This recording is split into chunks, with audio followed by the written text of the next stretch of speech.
बहू, ओ बहू। जी माँ जी। ये क्या है बहू, तुम अभी तक सोई हुई हो? पता है सुबह के 10 बज गए हैं। शुभम बेचारा कब से उठकर अपने ऑफिस के काम पे लग गया है, और एक तुम हो कि अभी भी सोई पड़ी हो। चलो उठकर चाय नाश्ता बना लो, मुझसे कुछ नहीं हो पाता है, वरना मैं तुम्हारे भरोसे नहीं रहती, खुद ही कर लेती। सॉरी माँ जी, वो देर रात तक मेरा ऑफिस का काम चलता रहा, इसलिए सुबह सुबह ही सो पाई हूँ, इसलिए समय का पता नहीं चला।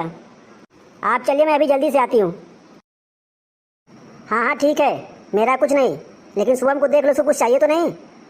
कब से उठा है बेचारा। हे भगवान, मुझे जल्दी से ठीक कर दे ताकि मैं अपने बेटे का ध्यान रख सकूं।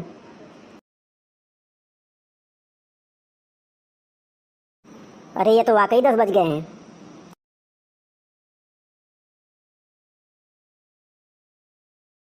अरे ये तो यहाँ बैठ के काम कर रहे हैं अपना। चलो इनके लिए जल्दी से नाश्ता बना देती हूँ।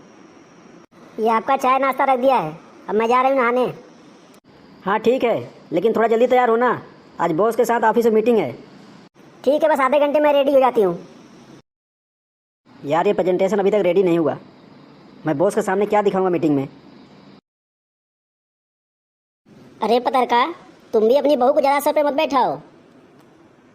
बहू को ज़्यादा उड़ने दोगी ना तो कल को अपनी नौकरी के चक्कर में तुम्हें ही घर का नौकरानी बना के छोड़ेगी। मैं तो भाई शुरू से ही मनीषा के नौकरी करने के खिलाफ थी। अब करे नौकरी के साथ साथ घर का काम, मैं तो शरीर दर्द का बहाना बनाकर बैठ जाती हूँ, नहीं तो सारे घर के काम मुझे ही करने पड़ेंगे। मैं कोई मुफ्त की नौकरानी थोड़ी हूँ, मैं तो कहती तुम भी यही किया करो। मैं जिस सास को बीमार समझकर उसको एक भी काम नहीं करने देती थी, उसे एक गिलास तक भी उठाने नहीं देती थी, वही सास मेरी बुराई कर रही है। अगर घर का किस्त पटाना नहीं होता तो मैं कभी नौकरी नहीं करती। चलो अभी घर का माहौल मैं ख़राब नहीं करना चाहती, इसलिए कुछ बोलना नहीं चाहती हूँ।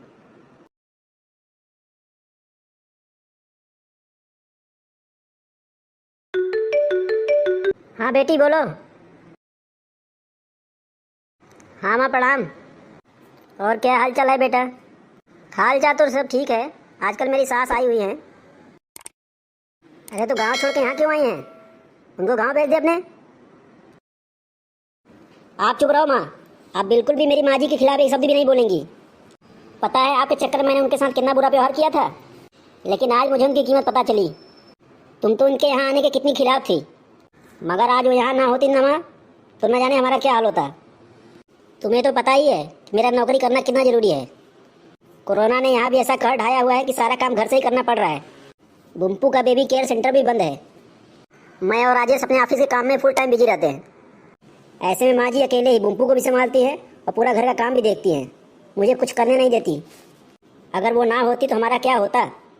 सच में माँ, वो साधारण महिला नहीं है, बल्कि वो तो मेरे लिए देवी के समान है। मेरे इतने अपमान करने के बावजूद भी उन्होंने मेरा साथ दिया है।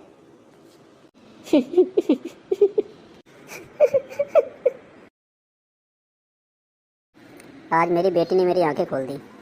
मुझे भी अपनी बहू की मदद करनी चाहिए। वो कभी भी मेरी कड़वी से कड़वी बात का भी बुरा नहीं मानती। वाकई अभी का समय सारे गिले शिकवे बुलाकर एक दूसरे को हौसला देने का है। मनीषा, बेटी मनीषा। जी माँ जी। बेटा आज से घर के आधे काम की जिम्मेदारी मेरी रहेगी। मैंने आज तक तुम्हें जो भी कहा उसके लिए मैं माफ़ी मांगती हूँ। अब तुम जाके आराम कर लो, मैं खाना बना देती हूँ।